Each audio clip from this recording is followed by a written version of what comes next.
औज़ुबिल्लाहिमिनश्शैतानिर्रजीम बिस्मिल्लाहिर्रहमानिर्रहीम। अस्सलाम वालेकुम वरहमतुल्लाहि वबरकातुहू।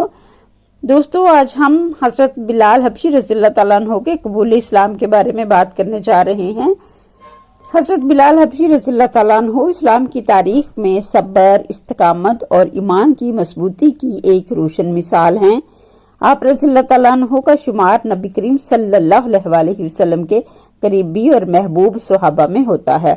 आप रज़ियल्लाहु ताला अन्हु का असल ताल्लुक हबशा इथियोपिया से था और आप मक्का में एक गुलाम के तौर पर जिंदगी गुजार रहे थे। जब मक्का में इस्लाम की रोशनी फैली तो हजरत बिलाल रज़ियल्लाहु ताला अन्हु उन खुश नसीब लोगों में शामिल थे जिनके दिलों ने सबसे पहले तौहीद की सदाकत को कबूल किया। पहली वीडियो में हमने हजरत बिलाल रज़ियल्लाहु ताला अन्हु का तारुफ बयान किया और दूसरी वीडियो में उनकी जिंदगी के इब्तदाई हालात कबूल इस्लाम से कबल बयान किए।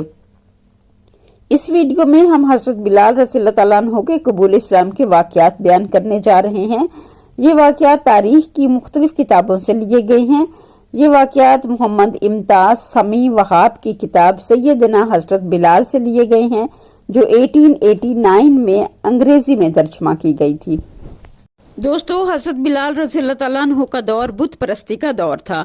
उस वक़्त खाना काबा में 360 बुत थे और ऐसे मालूम होता था जैसे कमरी साल के हर दिन एक नया बुत लाकर रखा जाता था। हर साल मुख्तलिफ कबाइल मक्का में हज करने आते। उस वक़्त मुल्क में मुकम्मल अमन सुकून होता। अब्बासिया, शाम, फ़लस्तीन और यमन से लोग यहाँ मसाले, कपड़े, जानवर और ग़ुलाम फ़रोख्त करने आते थे और बुत परस्ती करते थे और वो बुतों की भी ख़रीदारी करते थे। मुख्तलिफ रवायात से मालूम होता है कि हज़रत बिलाल रज़ियल्लाहु ताला अन्हु ने उस ज़माने में भी कभी बुत परस्ती नहीं की थी, बल्कि हमेशा बुतों से बेजारी ही ज़ाहिर की थी। एक दिन अबू जहल का गुलाम और हज़रत बिलाल रज़ियल्लाहु ताला अन्हु खाना काबा की दीवार के साथ टेक लगाए बैठे थे। हज़रत बिलाल रज़ियल्लाहु ताला अन्हु ने देखा हज़रत मोहम्मद सल्लल्लाहु अलैहि वसल्लम सर झुकाए खाना काबा के नज़दीक एक गार की तरफ बढ़ रहे हैं। लोगों ने बताया, गार में एक फरिश्ता आता है जो इनसे बातें करता है। उस वक़्त अबू लहब और अबू सफियान भी वहाँ मौजूद थे। अबू सफियान ने कहा, अबू लहब, मोहम्मद तुम्हारा भतीजा है। ये मक्का के रस्म रिवाज के खिलाफ अकायद फैला रहा है और हमारे बुतों का इनकारी है। मक्का में इसकी पसंदीदगी बढ़ती जा रही है। मुझे डर है ये हमारे लिए कोई ख़तरा ना बन जाए। अबू लहब ने कहा, अगरचे ये मेरा भतीजा है और 40 साल का हो गया है, ये अपने हवास में नहीं है। ये हमारे ख़ानदान के लिए एक बदनामी का दाग है। उसके पागलपन का ये हाल है, कल उसने एक गुलाम को अडॉप्ट कर लिया है, अपना मुंह बोला बेटा बना लिया है। ये ज़रूरतमंदों और गरीबों को खाना खिलाता है। ये अपनी भेड़ बकरियां भी दूसरों को दे देता है। किसी भिखारी को अपने दरवाजे से खाली नहीं जाने देता। लोग इसका मजाक उड़ाते हैं। अगर मेरा भतीजा पागल हो गया है तो मैं क्या कर सकता हूँ? अबू सफियान बोला, तुम्हारा भतीजा जवान है, सेहतमंद है, मजबूत है और अमीर बीवी का खामद है। शहर मक्का में हर शख्स इसकी इज्जत करता है। मुझे समझ नहीं आती ये गार में क्या करने जाता है। और मोहम्मद कहता है कि वो सर्दी से कांप रहा था और फरिश्ता नाजिल हुआ। ये सब बातें सुनकर लोगों को यकीन हो गया है कि वो पागल है। अबू लहब एक बड़े हजूम को मुखातिब करके बोला, पहले मोहम्मद की इज्जत की जाती थी, लेकिन अब अगर कोई मोहम्मद के रास्ते पर चला तो उसके साथ अच्छा सलूक नहीं किया जाएगा, उसे तशद्दुद का निशाना बनाया जाएगा। जो कोई हमारे बुतों का इनकार करेगा उसे सब के लिए इबरत का निशाना बनाया जाएगा। हज़रत बिलाल रज़ियल्लाहु ताला अन्हु ये सब बातें सुन रहे थे। मोहम्मद कहता है, अल्लाह सिर्फ एक है जिसने सबको पैदा किया है, और मोहम्मद कहता है सब लोग बराबर हैं। जबकि हम कहते हैं हमारे 360 माबूद हैं जिन्होंने हमें पैदा किया है। ये कैसे हो सकता है एक गुलाम और आका बराबर हो?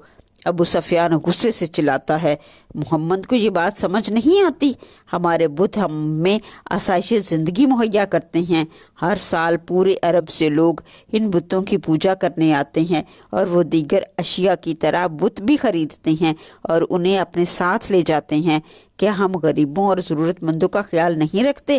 حضرت بلال رضی اللہ تعالیٰ عنہ یہ سب سن رہے تھے۔ ایک دن حضرت بلال رضی اللہ تعالیٰ عنہ کی ملاقات حضرت عمار سے ہوئی، وہ اس وقت اسلام قبول کر چکے تھے۔ حضرت عمار نے کہا، بلال، محمد کہتے ہیں اللہ ایک ہے، وہ ہر جگہ موجود ہے اور ہر چیز کا خالق ہے، وہ صرف ایک ہے، عبادت کے لائق صرف ایک اللہ ہے، اللہ کے سامنے سب انسان برابر ہیں۔ اسی لمحے حضرت بلال رضی اللہ تعالیٰ عنہ کو روشنی کی ایک کرن اپنے دل و دماغ میں محسوس ہوئی۔ حضرت بلال رضی اللہ تعالیٰ عنہ نے حضرت محمد صلی اللہ علیہ وآلہ وسلم کو کئی بار دیکھا مگر کبھی ان سے بات نہیں کی۔ حج اور دیگر مذہبی تہواروں کے علاوہ مکہ کی زندگی معمول پر ہوتی تھی۔ لوگ بلال اور دوسرے غلاموں کے پاس سے گزرتے مگر کوئی غلاموں کو نہ پوچھتا تھا اور نہ کوئی ان کا خیال رکھتا تھا۔ بلال نے دیکھا محمد سب سے مختلف ہیں، وہ غلاموں کے ساتھ شفیق رویہ رکھتے ہیں۔ حضرت بلال اگرچہ ان پڑھ تھے لیکن ایک پیاسے شخص کی طرح جو پانی کا متلاشی ہے، ایسے ہی بلال سچائی کے متلاشی تھے۔ ایک دن وہ اپنے آپ سے بات کر رہے تھے کہ لوگ کہتے ہیں بندہ خدا کو دیکھتا ہے، نہیں، ایسا نہیں، جس کو اللہ چاہے صرف وہی اس کو نظر آتا ہے، جس کو وہ چاہے اپنی طرف بلائے اور رہنمائی دے، اس کی رضامندی کے بغیر کچھ نہیں ہوتا۔ ان کی روح میں سچائی اور ایمان اتر چکی تھی۔ حضرت ابوبکر صدیق رضی اللہ تعالیٰ عنہ اس راستے سے اکثر گزرا کرتے تھے جہاں بلال اکثر کام کاج میں مصروف ہوتے تھے۔ ایک دن حضرت ابوبکر صدیق رضی اللہ تعالیٰ عنہ کہنے لگے، بلال، کب تک ان جھوٹے خداؤں کی پوجا کرتے رہو گے؟ آؤ اسی ایک اللہ پر ایمان لے آؤ جو غلام اور آقا کو برابر کر دیتا ہے، جہاں پر کوئی اونچ نیچ نہیں ہے، جہاں اللہ کے نزدیک سب برابر ہے۔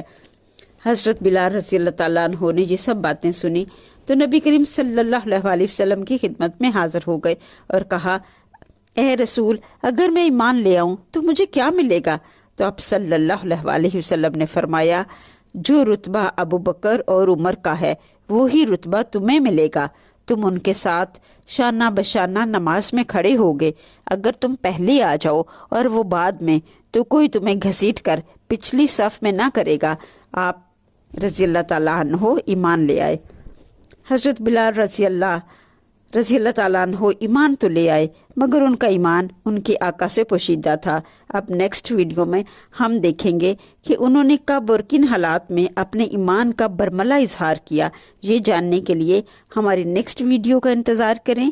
ایمان کی اس نور کی کہانی کو زیادہ سے زیادہ شیئر کریں، ہو سکتا ہے آپ کی یہ ایفرٹ کسی کے ایمان کی تازگی اور تجدید ایمان کا باعث بن جائے اور آپ کے نامہ اعمال میں اضافہ ہو۔